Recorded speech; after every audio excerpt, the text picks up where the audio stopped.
he needs no introduction, but introduce him anyway. So can you introduce yourself and just tell her what you're doing here today? Yes, my name is Common, and I'm here celebrating Juneteenth with the Walton Family Foundation and myself. We're at Forte Prep, and now I'm about to interview with you as we talk about progress. Okay, so what made you get into education? Like, what made you push the issue, and was there something specific in your life that happened, or was it just calling or sort? I feel like in many ways it was a calling because my mother was an educator. She was a teacher, and just in life she still continues to teach. So I feel like I inherited it like innately, and I also was like always feeling empowered when I would do well in school or was educated about something. There's something about it made me feel good. It made me feel like greater as an individual. So I was always sparked to be in education, and I continued my education even outside of just being in a formal way of academics. I continued my education and learning in different facets. Right, so let's dive deeper into that. You said your mother was an educator. How important do you think it is for young people of color to see older people of color, black people, just doing jobs that they don't normally see and just expanding their career opportunities? Oh, I think it's one of the most powerful things we can do is expose our young people, especially people that look like them. And then when they see, for me, when it was seeing my mother, it was seeing Muhammad Ali, it was seeing like my teacher, Mr. Brown, seeing them do things and seeing the way they behaved, that gave me inspiration to want to be something, to want to do something and have an impact on the world and have my life to have purpose.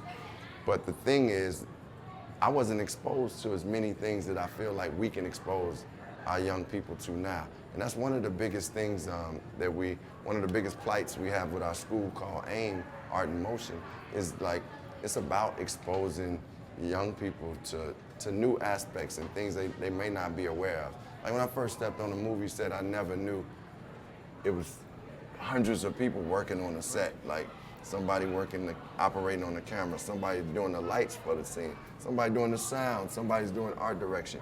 I think in any profession, it's a lot of things that we don't know all that it takes to make this happen. So it's great to be able to get young people exposed to those things, so then they can say, you know what, I gravitate towards that, and that's what I want to pursue. So it's important. What are ways do you feel like we can grow that and just spark the conversation, just to keep things progressing?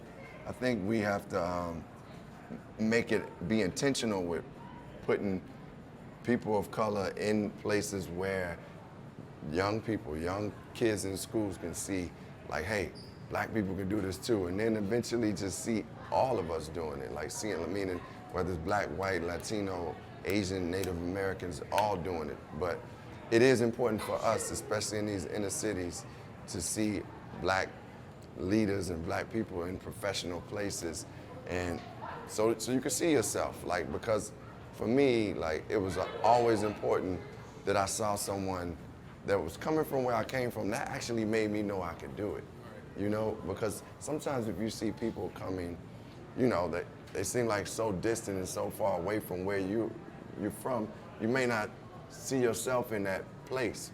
But when you do see somebody, it's like, wait, this person, I actually can reach that level. So I think it's very important that we continue to be intentional with putting, black leaders and black professionals in front of all the students. Yeah. So we had a Juneteenth event here. Yeah. How do you feel like you touched the kids today? How do you feel like what type of impact do you feel like you had on people you spoke to today? And honestly, I got inspired by the kids too, and just the fact that we were celebrating Juneteenth and we were doing it in an artistic way, like expressing ourselves through art. The mural is going to be beautiful. I was excited just to be around. Like, initially I came here from Chicago, our hometown. I had to get my energy up. But as soon as I got here, it's like, oh, this is what it's about. And like, I think I was, something about, like, to me, like when you around young people, it just sparks you and you get inspired, and that's just how I felt. So I really received more than I gave. What I was able to give was, I did my painting. I did a little painting, contributed my painting to it, and And I got to watch them do Glory and got to perform the song Glory with them, which was amazing for me. Yeah, so you got to speak about how they touched you and how you touched them. What experience did you have growing up where you feel like somebody touched you and they changed your life in a beneficial way? Well, I mean, I spoke about him earlier. A teacher of mine named Mr. Brown, God bless his soul. He was my math teacher, but he was really impactful in my life. Like, just as a young black man, he taught us like, ways to be a black man.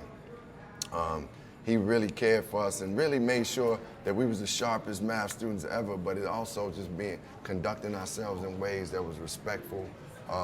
He was just very significant in the development of me, so he touched me in a strong way. And also, I want to give it up to my uncle, Uncle Steve. He was like somebody who I didn't grow up with my dad, right? So my Uncle Steve was the one that was taking me to play basketball, like taking me to the drive-in, taking me, to Wisconsin Dells to, have fun, but also teaching me how to be a young man also.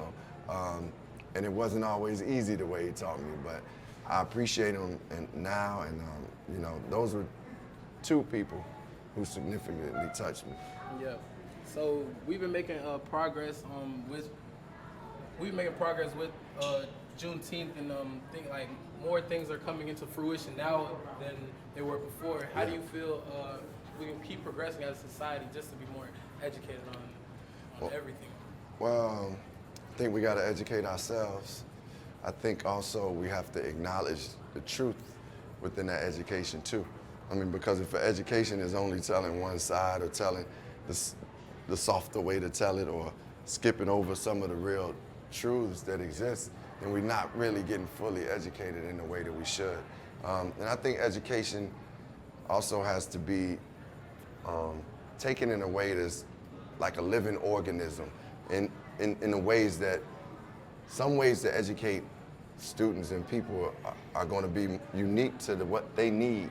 And I think also we just got to continue to think like creative ways to educate our young people and make sure we like be present with education, because sometimes you could be studying things in the old form and the old ways, and it may not be vital and applicable to your life and what you need going forward. So I think we should think of education in a holistic way. And what I mean by that is like, I think it's important that we learn about nutrition, we learn about meditation, we learn about math, we learn about history, we learn about the history of people from around the world, because it's a big world out there too. So I think that education is very important.